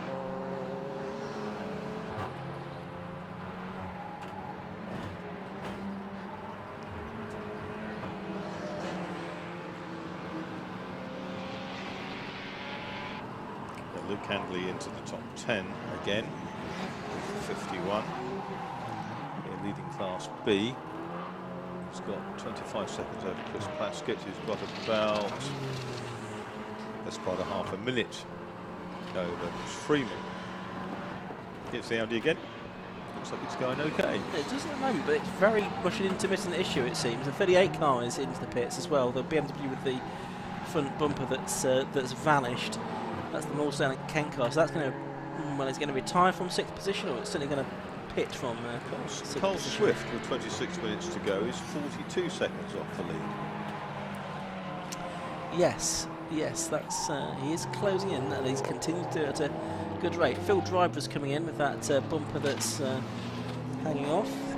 Very tatty, that rear bumper. Rip that off, won't it? I would think so. Yep, that's exactly what they've done. It's not worth saving, that's for sure. Right, and he goes back out into the race.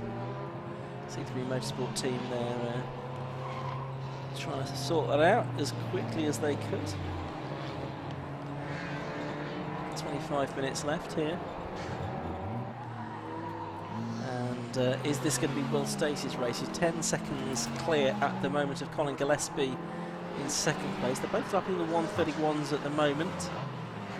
The Audi on that last lap was in the 136s, and Carl Swift behind was in the 128. So Carl Swift was actually only about 4 seconds behind the Audi. Now, in fact, he's now ahead of the Audi, you can see, out of our commentary box window. The Audi trying to fight back, though, at Tower Corner, and doesn't manage to do so, and it's slow out of the corner. But Carl Swift is now up to 3rd position.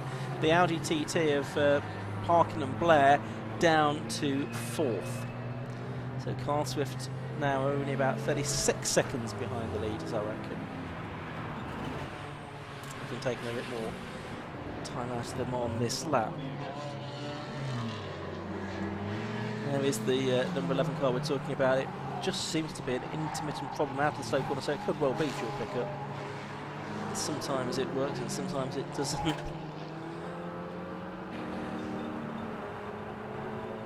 It's been an eventful old race for that number 11 car, that's for sure. Getting its way through the complex. Once again, working lap 61 of the race. The two brothers are together, the twins, and Scott is going to overtake Ryan, or Adam, whichever it is, at the wheel at the moment. Adam Blair. But the two Darkside development cars were together briefly. The 12 car is still there in 14th position. It is now down to 4th place within Class B. There's Christopher Plaskett, who's been going well, and Chris Freeman have both gone ahead. Christopher Plaskett in the number 91 car. And the Audi's just been gobbled up by the Hutchison and Co. BMW. And that's for position as well, yes. for 4th as well. And indeed the next car then that may get past, it's going to do so shortly actually, is the Neb and Raf. Well, that's a lap down, isn't it? But it's actually just behind the car on the circuit, I think, as it happens. Yes. There it is, the two of them in shot together. But that's to unlap itself rather than for position.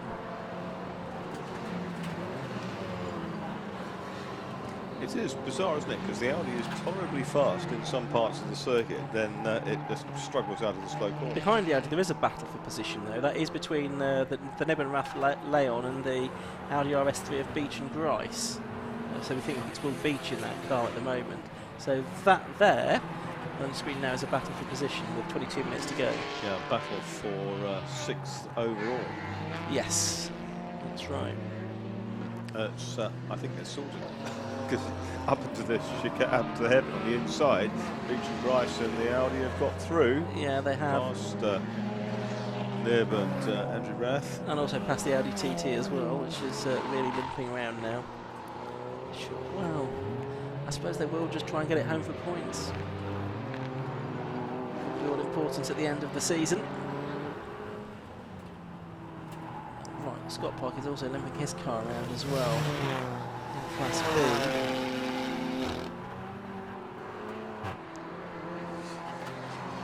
Will Stacey just past our commentary box to complete his 63rd lap. I think he's getting away, if anything, from Colin Gillespie in 2nd place. And then it's Carl Swift that's going to be in 3rd position. Just heading through the complex now behind us. We're watching that 92 car, the Nib and Raf set down TCR.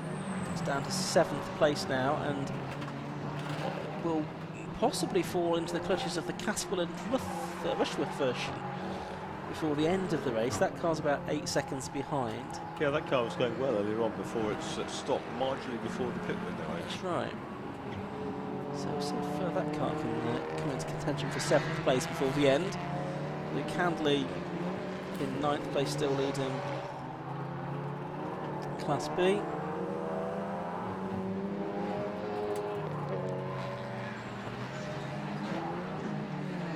Oh, and off the road has gone the 188 car of Graham Kelly. He's also had 15 seconds worth of time penalties in this race. Off the circuit he's gone again, I'm afraid. Here's BMW. There's the race leader, Will Stacey.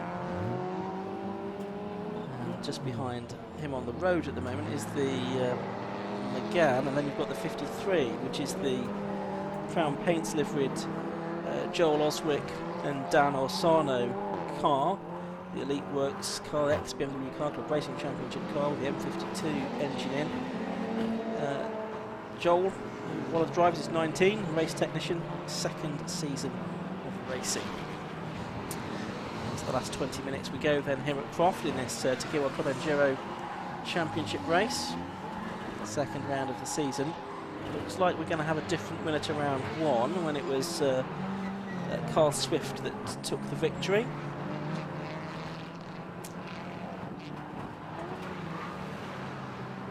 He's 40 seconds behind, just under 40 seconds behind the leader, Will Stacey, at the moment. Up into 10th is the Browse and Browse Stowmarket Class BMW, the bright green one. Yeah, That's about 13 seconds over Plaskett in the 2nd of the Class B cars. Funny, isn't it? The number 12 Darkside Golf Diesel now running cleanly again. The number 188 car, Graham Kelly's getting a drive-through penalty, by the way. After his various moments during the course of this race. And problems there, that's for number 4. That's the TWP Lotus Elite of Reese Lysett, the XF1000 racer, and Steve Brockington, the former rally man. So that's come to grief. I also spotted I think it was for the car that's second in Class C, the Roy Baptiste and Mark Lloyd Jones. BMW, I thought it was. Yeah, just coming through shot now. Has that got some... The bonnet's just coming up, isn't it, on the number 98 car that's second within Class B. And that's certainly going to attract the attention of the officials, because if that flies up, as it may well do as the air gets underneath it, it's going to be straight into the windscreen and smash that. I imagine it's just not been fixed down properly, or if it was the... Or the clip's pinned out. Yeah. Oh, and there's a problem. That's one of the tyre stacks having gone for a burst after a collision with the 881 car, the Lewis Rose and Aaron Rose Honda Civic from Class B. You can see that's quite heavily damaged where it's collected that tyre stack. Very, it's looked like it's landed on the bonnet, doesn't it? The tyre stack there, so possibly it's flicked up by another car, maybe? Or maybe not. We didn't see the start of that incident, but that car is now in a ropey position, sort of at the second part of Clairvaux. Double wave yellow is currently covering that. And there's a big sign going out there as well. Another drive-through penalty for somebody. Yeah, that's the Graham Kelly penalty. That's the 98 car being passed by 51, which is Luke Handley, the Class B leading Golf, ahead of the second place in Class C BMW. The treble 8, the McGann has stopped, and also the car off in the field as well. One of the Golfs has gone off. The treble 8 is the McGann. We could see that one, Graham Price and Jason Hennifer. Couldn't make out the number on the Golf, so I don't know if we can get a better view of McGann's that. going again.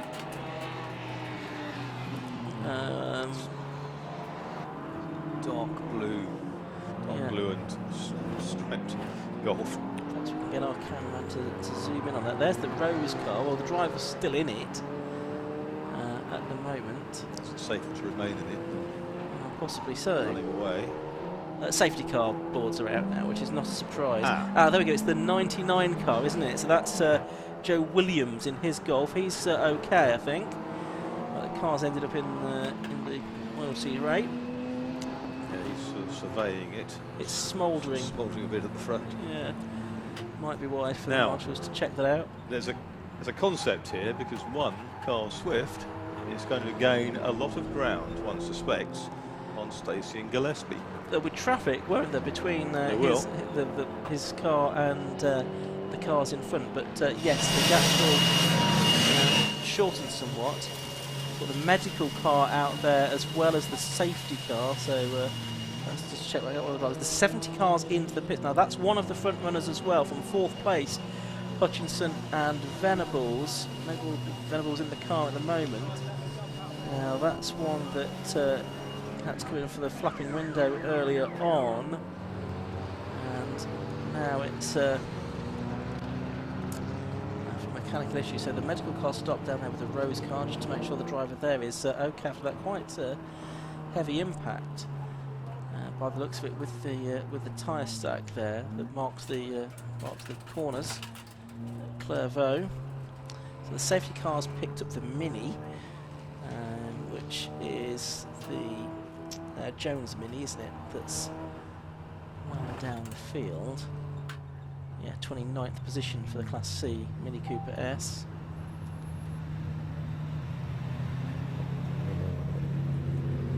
The 70 cars, it was very smoking very badly,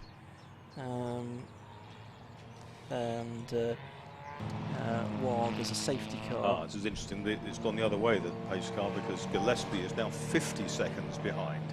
P2 behind him in the lineup. We've got a race now between some tractors and some JCBs and a flatbed. Yes, it's with 12 minutes left on the clock. They might, I suppose they... Yes, it's down to 1.07 seconds between 1 and 2. Yeah, and 7.8 between 1 and 3. So if we can get this cleared up and out of harm's way. 6 and 2 minutes to go.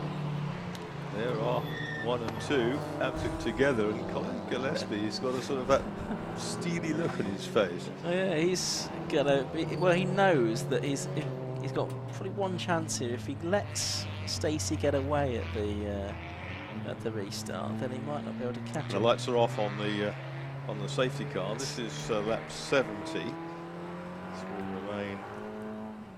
Order must remain until the line. We might even squeeze 4 laps out of this. It's possible. And Stacey's gone. He just absolutely knows that he's got to nail it out of the understeer from the second place car.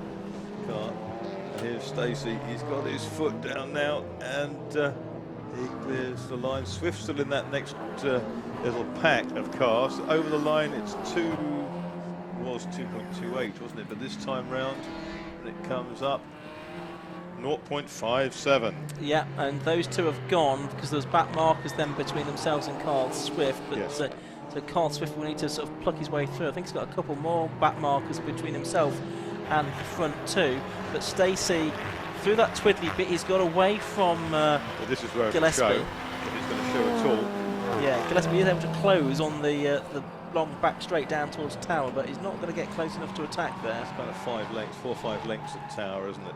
And he's bouncing the inside front wheel off the deck going through Tower as Colin Gillespie. Swift's got back past one of those slower cars, which I think was actually the Browse BMW, which is in 9th position overall.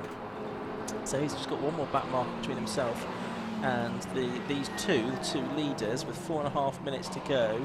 So probably actually 3 more laps to go at the end of this one, I think. Look how busy this part of the circuit is. It involves Chris Coomer, who got back out into the race again after a long pit visit. It also includes the number 11 car, Parkin and Blair, who are still 4th, but a lap down, or not, well actually they're not a lap down, they're 25 seconds behind the leaders now, helped by that safety car. And the Elise that was off a few laps ago seems to be all right again. It does, doesn't it? That's the TWP car of Reese licensed at Brockington. I think that's your answer. Yeah, Will Stacey's coming through with a big lead at the end of the first lap of the restart, so 0.57 seconds has become, let's wait for the screen to update, 2.82 seconds now, the gap between Stacey and Gillespie. And it's still 7.4 between the leader and Carl Swift in 3rd place. Look how busy that was, with the 100 car having spun as well. That's the 166 car, sorry, Nicole Drought, isn't it, I think? Let's have the spin there. So we've got Stacey in the lead, we've got Gillespie in 2nd, Swift now is 3rd car on the road as well, but he's 7.86 seconds behind the leaders with 3 laps to go. 5th looked pretty spicy as well, didn't it? And that's actually among these cars now. And the nib car is going back, isn't it? It's going back. There's a touch there between the two sensors, but that's a change of position. Number 2, which is Caswell and Rushworth, coming back past Nib and Raff. They're into 6th place now. It's going past the class-leading Mazda, aren't The Audi of Beach and Grice, the RS3, is a little bit further up the road, so that's not really going to come into it. There's the Class B number 12 car, Scott Parkin as well. He's back to 4th, wasn't he, within that class? Class B still being led by Luke Handley. Well, that's brought them back from 2 minutes odd behind, or whatever it was. No, Yeah. a minute odd behind, almost a lap to much closer. 70 laps down for the Audi at the moment. 2 minutes 30 to go. Will Stacey's just crossed the line, so there's going to be 2 more laps. There's the 12 car up on the inside of 92. That's not for position, but the 92 car, as a result of all that, has run out off the road. Phil Nib and Andrew Raff. So still in 7th place, I think, because they've got a lap in, a minute plus in hand on anybody else. But nevertheless, they have been off the road there, which I'm not sure if the team's pleased with. Yeah, 2.3 seconds now between 2nd and 3rd. Carl Swift in number 1, closing in on Colin Gillespie. Yeah, that time he did a 1:27.79, only 300ths off his best time, whereas Gillespie did a 1:30.40. So we could have a change for 2nd place before the end here. I think Will Stacey, barring any mechanical issues, is looking pretty good for the honours. Still exciting to sort of get off at the. Well, that's the parked, isn't it? Early on, yeah. Porsche that's been there for half the race, pretty much, yeah. just saw one over the top of the barrier. Yeah, so we're going to see, I think, that's the set battle for second and third on screen now, because Carl Swift is right with Colin Gillespie as they come into the complex. They are almost overlapping there. Can Carl Swift thread up the inside? He tries to do that. Takes a lot of the curb in doing so. Still right there with Colin Gillespie's to the right-hand side at the hairpin. He'll try and get the tighter line on the exit of the corner and then power past. No, he's actually going on the outside and he's all over the glass, Carl Swift, on the exit of the hairpin.